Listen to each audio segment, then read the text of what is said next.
Let's say that one guy is a vegan because he believes that it will bring about very positive changes in the environment. And let's say that another guy is a vegan because he thinks that like consuming like dead and tortured and murdered animals is like just ethically wrong, period. It's I'm sorry, disgusting. wait. Could you repeat the first one? First guy is vegan for environmental reasons, and the second guy is vegan because he thinks it's totally horribly wrong to murder sentient beings and then to consume their corpses, right? Do you think that if both of these people occasionally ate meat, do you think that it would mean the same thing to both those people? Do you think both would be equally hypocritical?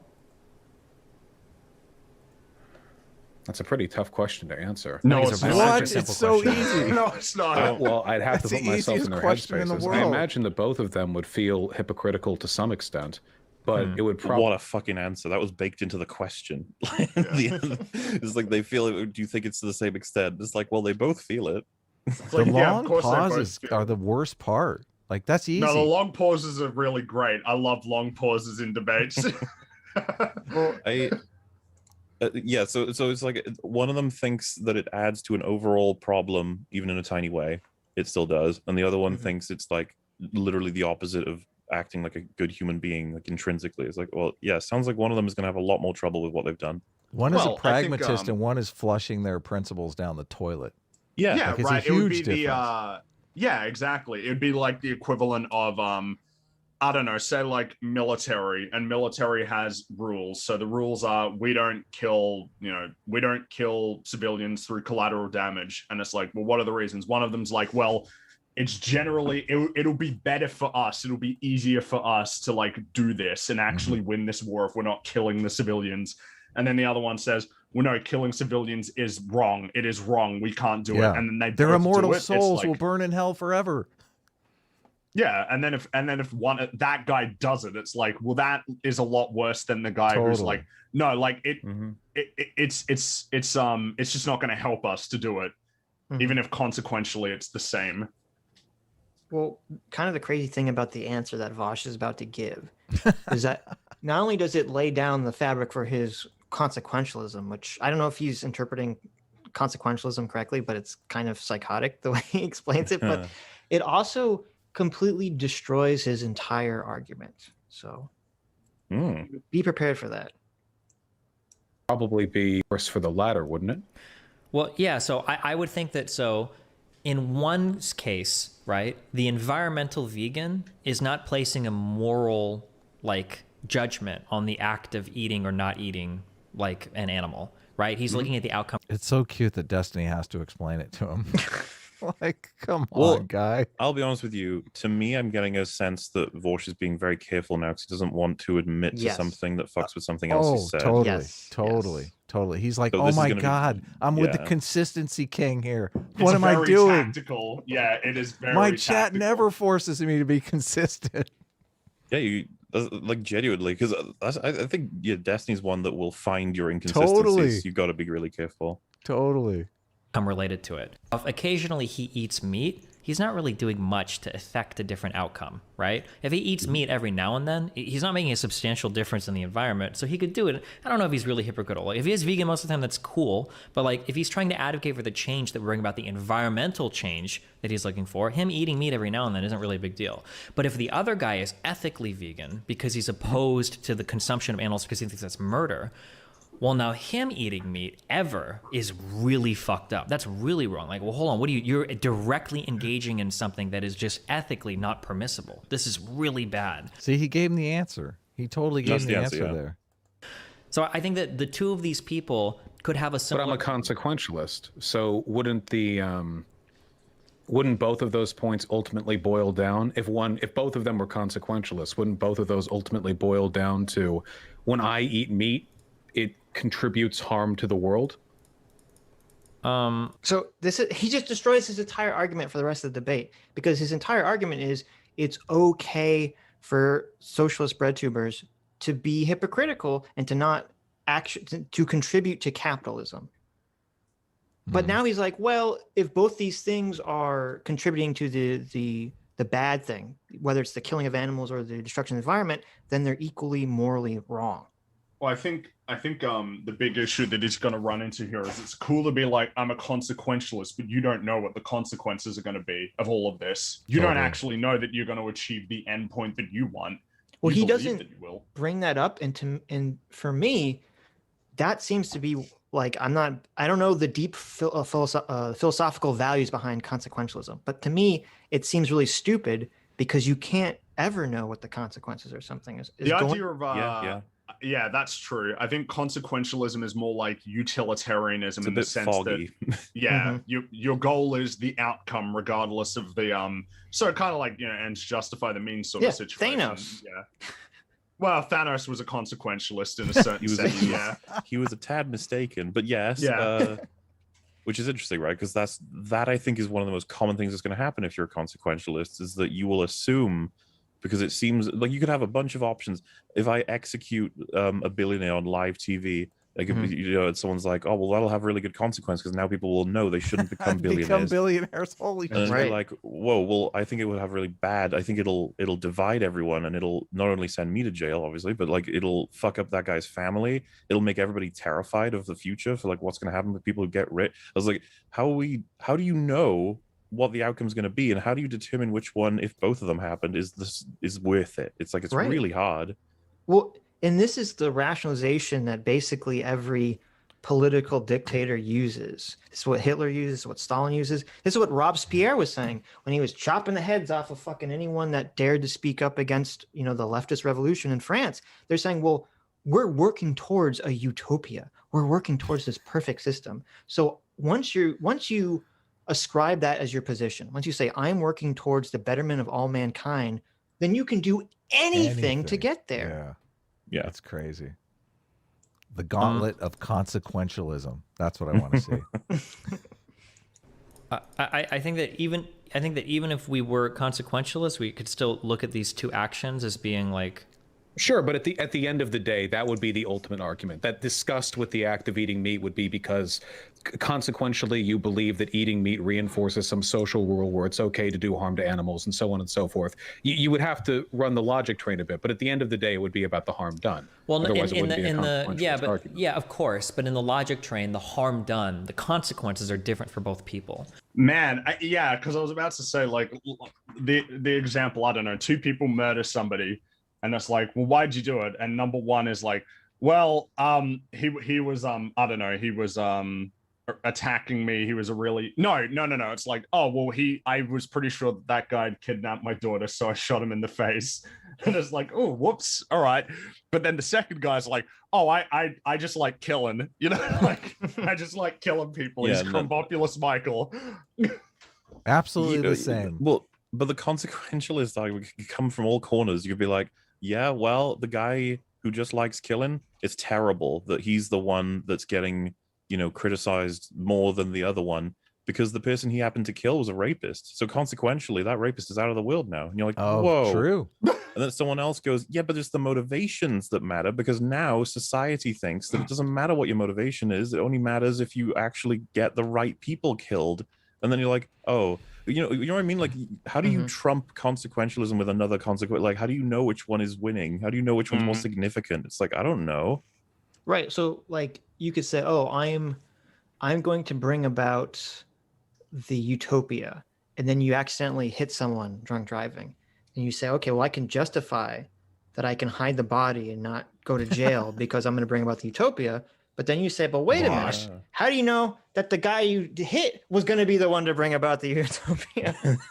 What about those consequences? Yeah, and I guess the big fundamental point, which we might become clearer later, is that consequentialism is almost like a concession for people not. If everybody was principled, you wouldn't need to be consequentialists in a certain sense, because everybody would be living by their values. Whereas utilitarianism is almost like a concession for the way that you believe people to be. People. So, for instance, for the first vegan, that's the consequences of his action is he contributes a trivial amount of pollution. That's the consequence. And that's a little bit bad, but it's like not really that big a deal. But for the second guy, the consequence is like he's directly partaken in like consuming part of an animal, and that consequence just right then and there is horrible. The consequences of both actions are significantly different because where they put like the moral weight of what they're doing, right? The first guy just wants to change a system. The second guy thinks that every one of those individual acts is bad. Go ahead. Oh, sure. Then I think this would be applicable only if socialists were stupid enough to take the perspective of the latter person.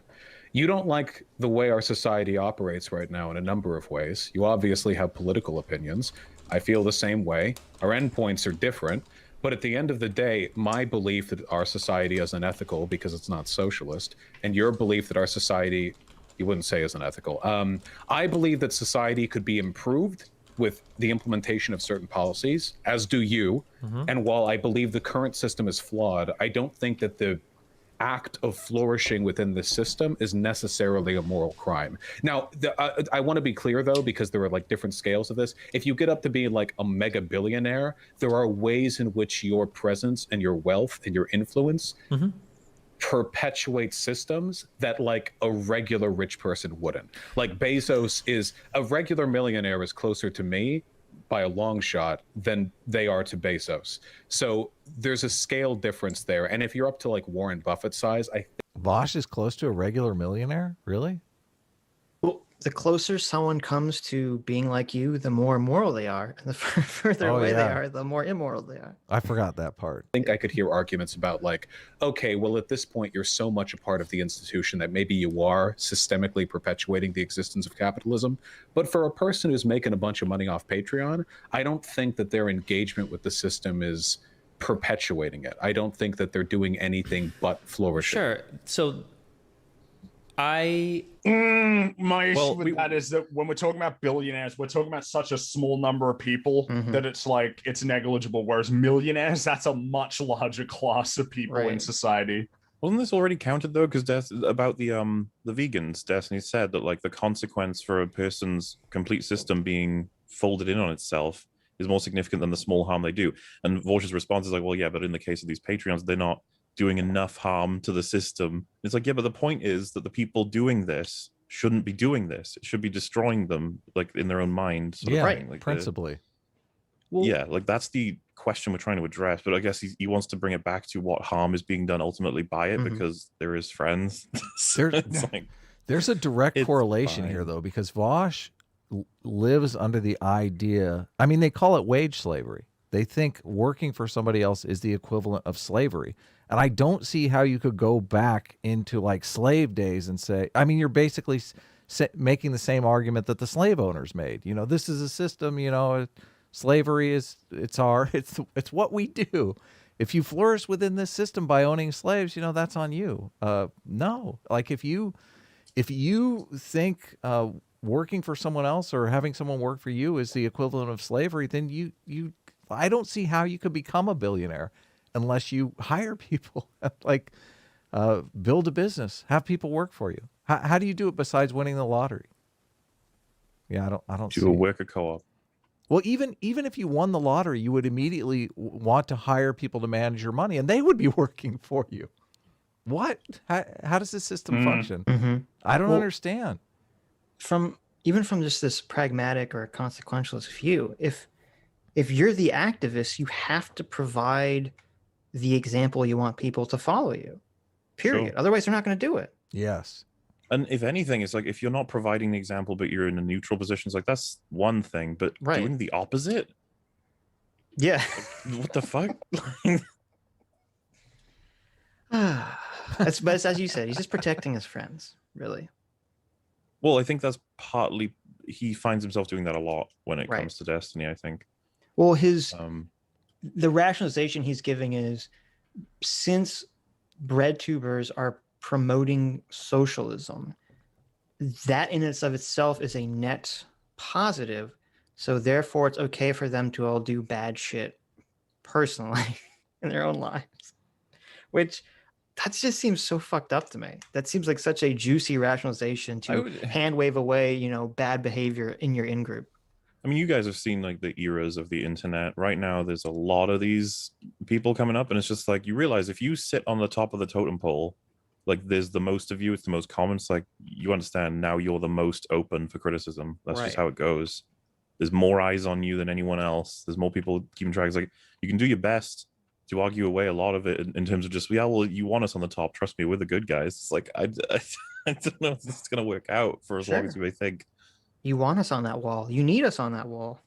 It's like, yeah, you may think that some of this stuff is hypocritical, but what do you want, a Nazi up here? You know, like, well, if you have some guy who is the best at convincing people to become feminist in the entire world, he's the most persuasive feminist, but then it turns out that that secretly he's ultra abusive and has raped women in his past, or is continuing to rape women. Oh my God. Right, he regularly rapes women. Does that mean that you say, well, he's providing this net positive to society? So well, I can give you an example. It's not rape, but I mean, rape. look at Joss Whedon, right? Like, exactly. He's the guy who's provided what people consider seminal, like super important structurally to media, feminist content. Strong, independent women in media. That's not going to save him. Nope. Nor should it, right? Right? But it seems like in certain cases we're saying it should save them. Well, that's what Vaush is saying. In the real world, it's the opposite. That's part of why Trump was so successful, is that he never projected that he had value, like a lot of these moral values. So if you attacked him on them, he's like, well, I never said I was moral in this area, so it doesn't matter. And people were like, okay. Agree with you, and you probably agree with me, and you might even agree with these next few statements then. You agree? Would you agree then, with based on what you've just said then, though, you have to completely, when I say you, I mean in a general sense for a leftist, not necessarily for you, but like you have to completely get rid of all of the rhetoric of like criticizing wealthy people or landlords or business owners in general. That all has to go, because these are all people that are just participating in the system then. So somebody that owns a few businesses, somebody that owns a few pieces of property that he rents out, wealthy people in general, like well, even beyond that, I didn't even think about this till just now. How can Vaush criticize anyone who's racist for being racist? Because they're the ones that are saying, oh, there's this system of white systemic racism that's so prevalent and so ingrained in society that you can't help but be racist. So then how can he criticize individual behavior? I think this probably would be something that might sort of fall out into other areas that would start to create problems for him, thinking about it. Like appealing to being a part of the system to excuse hypocrisies is it's going to create so many problems for you trying to justify everything. Especially if you're an activist trying to change the system. Yeah. Especially because if you're trying to be persuasive, and he kind of brings this up too, you have to put a face on something. Most people are not going to grab onto some sort of etherical, intangible argument. It's always easier to put a face on it and say, this is the person who represents the bad morals. This is the bad man. What color is he? What color's the bad man? Is he orange? He's I'm orange. just curious. He's orange or white. It's only those two colors.